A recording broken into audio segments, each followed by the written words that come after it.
کی ایک شخصیت ہے، نام نہیں لینا چاہتا، مناسب بھی نہیں ہے، نام مشہور ہیں اور مذہبی شخصیت ہیں، اپنے ہی ہیں، میں ان سے ملنے گیا تھا، ان کا بھی ایک ٹائم گزرا ہے،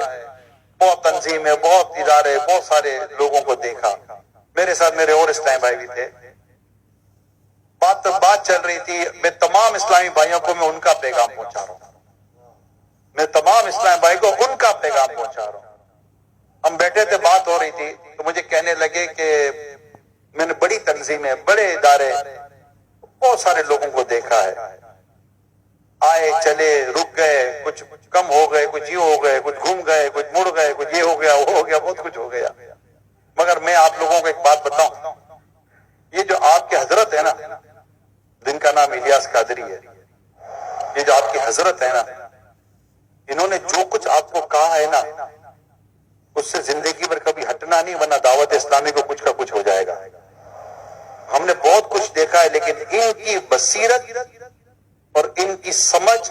اور ان کی دور اندیشی ہم نے کہیں نہیں دیکھی، یہ میں آپ کو بتا رہا ہوں۔ آج امیر سنت نے پہلے سوال کے جواب میں شروع میں بتا دیا تھا کہ میری تحریک دعوت اسلامی کو اگر تم باقی رکھنا چاہتے ہو تو تم کیسے رکھو گے؟ بس جو فارمیٹ، جو اصول انہوں نے بیان کیا ہے،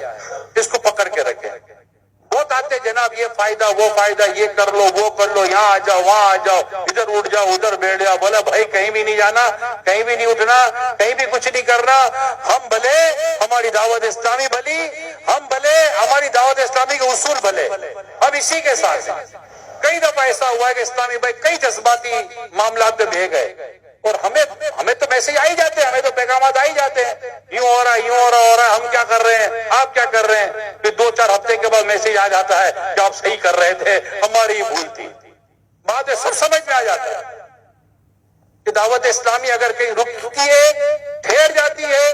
تھم جاتی ہے، کچھ نہیں کرتی، اس کے کیا مقاصد ہوتے ہیں، کیا فائدے ہوتے ہیں؟ ہمیں دنیا بھر میں دین کا کام کرنا ہے، اور ہم دعوت اسلامی دنیا بھر میں دین کا کام کر رہی ہے، اور انشاءاللہ دعوت اسلامی دنیا بھر میں دین کا کام کرتی رہے گی۔